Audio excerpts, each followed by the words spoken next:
Today, we're embarking on a somewhat unusual journey, uncovering the 7 worst art tips you've ever heard. Yes, that's right.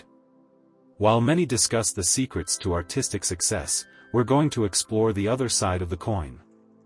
Those pieces of advice that, despite good intentions, lead us down the wrong paths. Some of these tips might even sound familiar, and you may be surprised to find out how many you've encountered. So, get ready to challenge some beliefs, laugh at old mistakes, and most importantly, learn to identify advice that, instead of helping, can actually limit your artistic journey.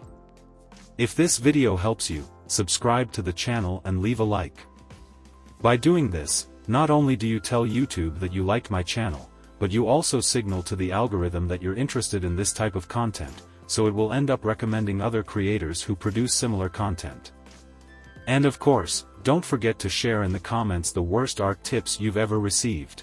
Also, if you want to learn how to draw, stay until the end of the video, I have an opportunity for you.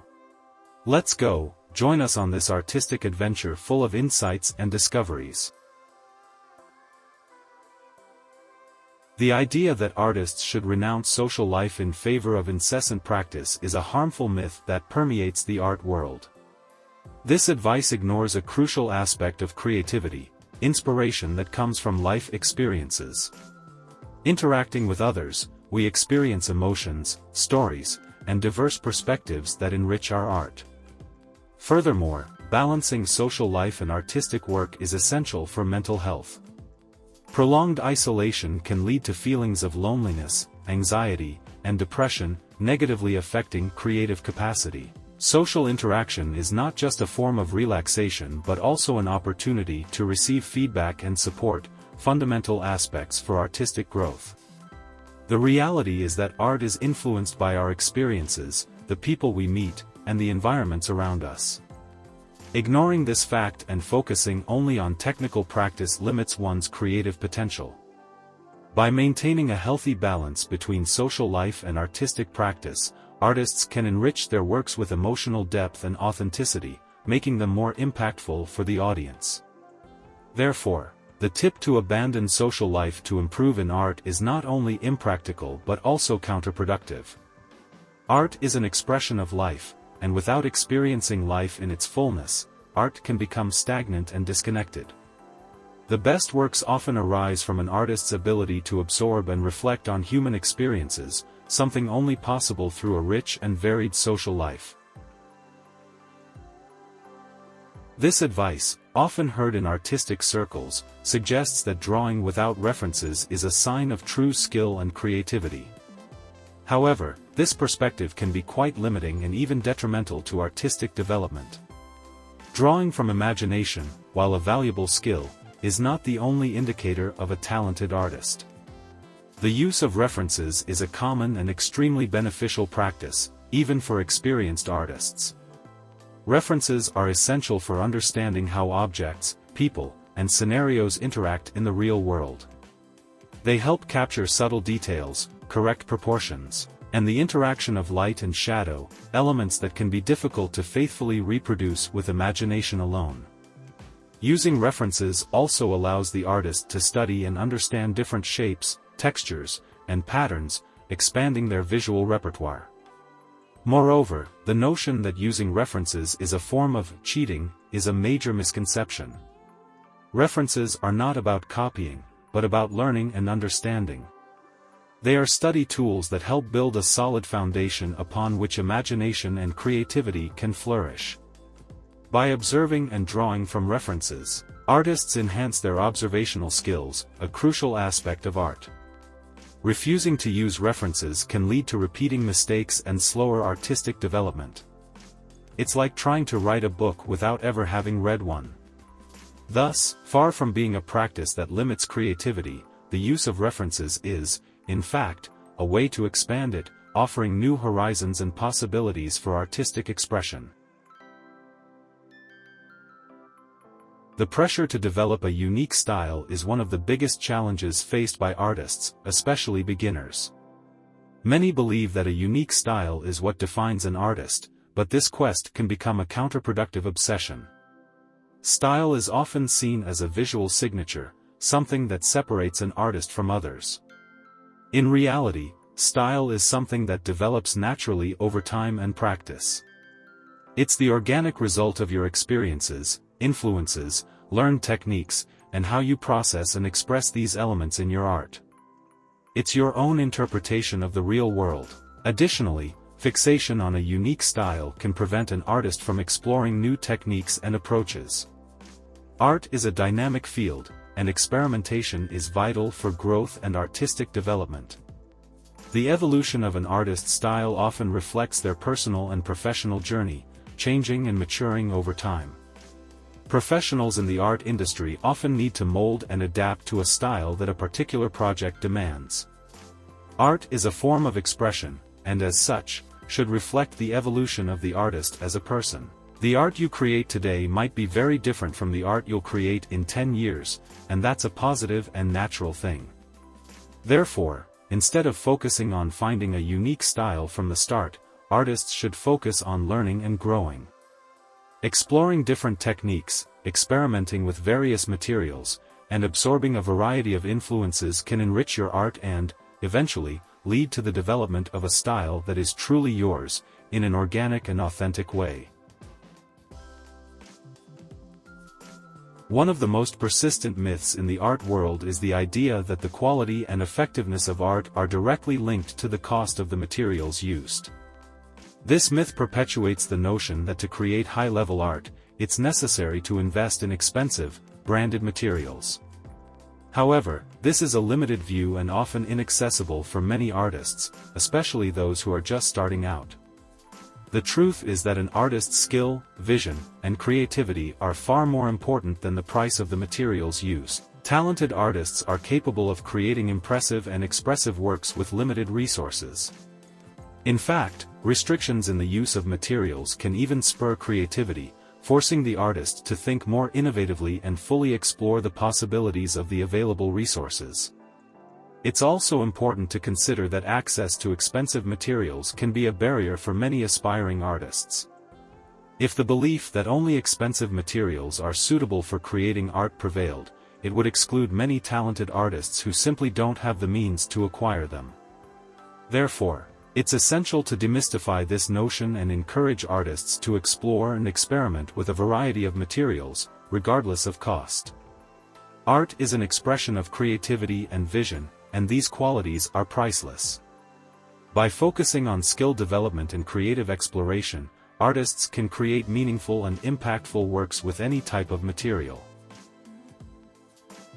This advice, although based in truth, is often interpreted too rigidly. The idea that studying other artists is the only or main way to improve artistically can create an overdependence on external influences, potentially stifling personal expression and innovation. Studying other artists is undoubtedly beneficial. It can provide inspiration, teach different techniques, and offer new perspectives on what art can be. However, when this study turns into an attempt to imitate or reproduce another artist's work, it can become a hindrance to developing a unique voice. Art is, at its core, a form of personal expression, and finding your own voice is crucial to creating works that are truly meaningful and authentic. Moreover, fixating on certain artists or styles can limit exploration and experimentation. Art is a vast and diverse field, and there are many ways to express and create. By focusing too much on certain artists or trends, artists might miss the opportunity to explore other techniques, materials, or approaches that could enrich their work and expand their skills. It's also important to remember that art develops not only by absorbing external influences.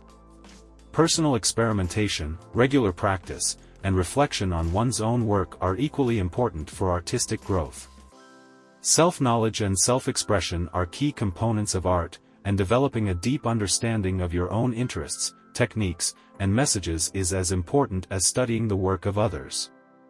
Therefore, while studying other artists can be a valuable part of artistic development, it's not the only path to improvement. Artists should balance studying others with exploring their own creativity and expression. This allows not only for technical enhancement but also for the development of a unique and authentic artistic voice.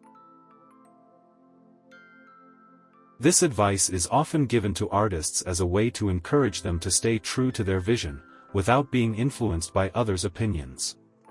While there is merit in maintaining artistic integrity, a literal interpretation of this advice can be problematic. Art, by its nature, is a form of communication and expression that often seeks to engage an audience.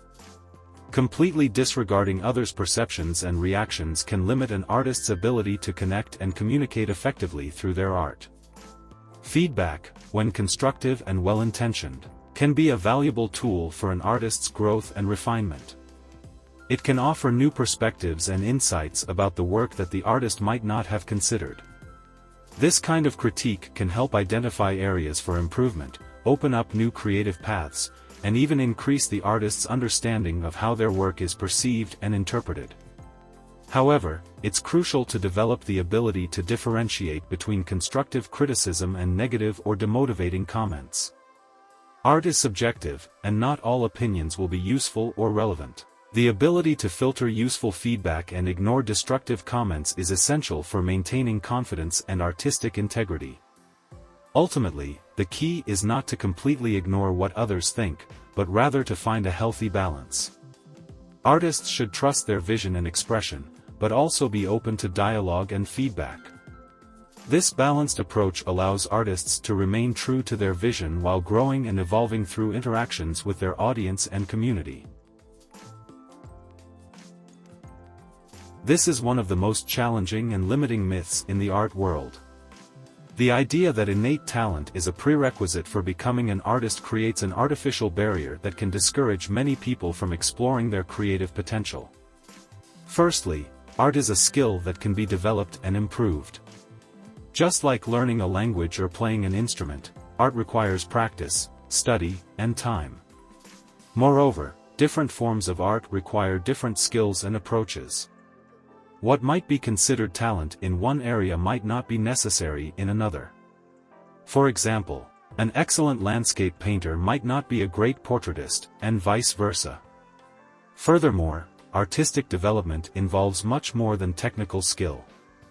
It involves the ability to observe the world, process experiences and emotions, and express them meaningfully. These are skills that can be learned and cultivated over time. The ability to emotionally connect with the audience, to convey a message, or to provoke thought is as important as technical ability in creating art. Another important point is resilience and persistence. Many successful artists are not those who were born with natural talent, but those who have worked tirelessly to develop their skills. They experiment, fail, learn, and keep trying.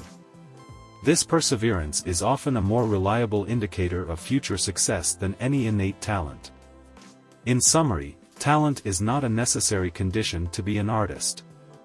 Art is a journey of continuous learning, practice, and expression. Encouraging the belief that anyone can become an artist, with dedication and work, is crucial to cultivating a diverse and vibrant artistic community. I hope this video has been quite valuable for your journey. Don't forget to share this video with your artist friends and, of course, tell me in the comments what was the worst art tip you've ever heard. Thank you for watching, and continue creating, exploring, and, above all, enjoying your artistic journey. Until the Wait!